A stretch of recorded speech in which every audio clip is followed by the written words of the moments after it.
It's 11 p.m. The deadline is tomorrow morning. You've known about it for 2 weeks. And tonight, instead of working, you have cleaned your keyboard, checked the fridge 4 times, and watched a video about a man building a pond. Here's the strangest part. You want to do the work. Somewhere inside, you are begging yourself to start, and your body simply refuses. Why would a brain do that? Because it isn't broken and it isn't lazy. It's protecting you, using a rule book written 200,000 years ago. And tonight, the rule book says, don't start. By the end of this video, you'll know exactly why your brain refuses to start, why discipline and willpower keep failing you, and the 3-step method that finally works because it works with the machine instead of against it. This is the primitive mind lab. This is the manual your brain never came with. First, meet the accountant. Deep in your brain lives a very old, very strict energy accountant. For 200,000 years, its job was simple: keep you alive by keeping you in budget. The currency was calories. Every single action had to be approved. Is this effort worth the energy? And the accountant used one brutal rule. Effort now, reward now. Approved. Go pick that fruit. Effort now, reward someday, maybe. Denied. Sit down. Save your strength. On the savannah, this rule saved your life. Energy wasted on distant, uncertain payoffs was energy you didn't have when the drought came. The humans who felt a heavy resistance before unnecessary effort survived. You are their child. That heaviness you feel when you look at your to-do list, that's not weakness. That's the accountant stamping your request denied. But there's a second system, and it makes everything worse. Your threat detector.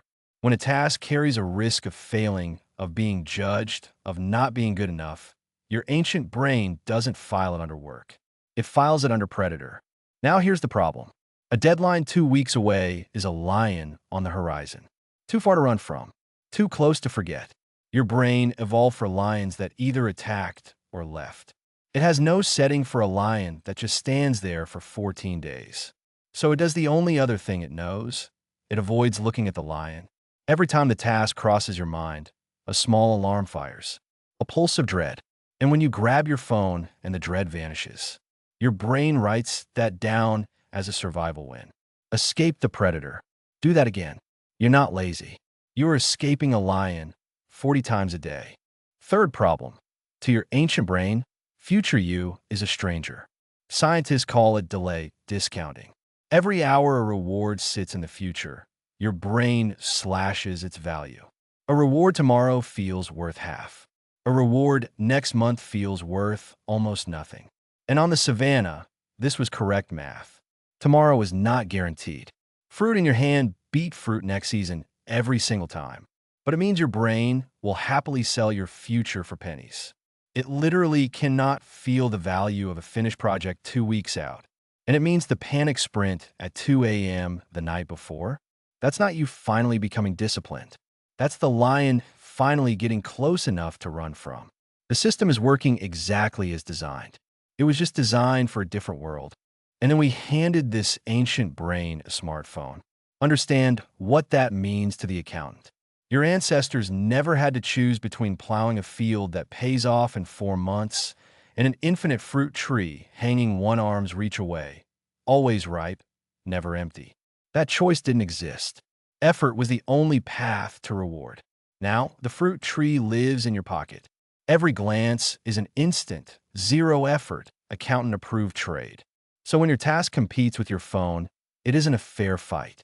It's an auction where one bidder offers dopamine now, and the other offers a vague good feeling in 3 weeks. The task never had a chance. Then comes the trap that turns an avoided task into an avoided life. You procrastinate, and you feel shame about it. But here's the thing. Shame is also discomfort. So the accountant now files the task under an even bigger threat because the task now carries the dread of the work plus the dread of how the work makes you feel about yourself.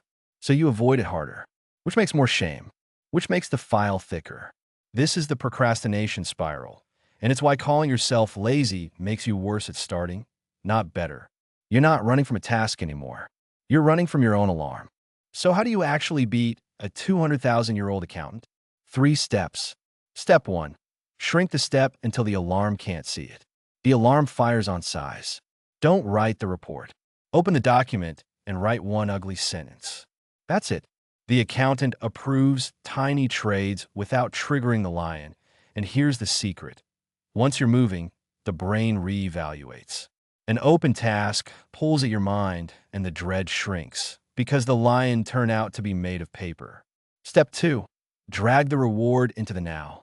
Your brain can't feel a payoff 2 weeks away, so give it one it can feel. A specific coffee, a specific playlist that exists only during this task.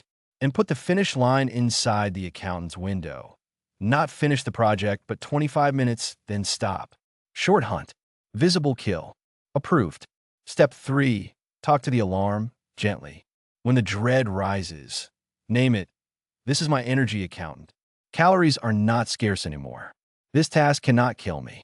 And when you slip, because you will skip the shame.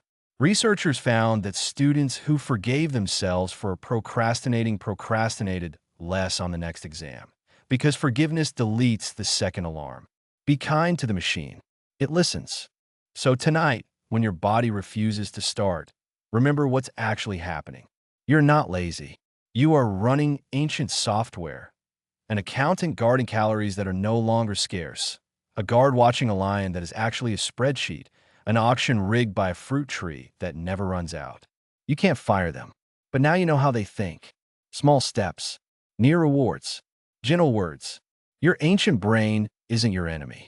It just needs a translator. Subscribe if you want the rest of the manual. Next time, why your brain rehearses arguments with people who aren't even in the room. Same ancient staff. Different department.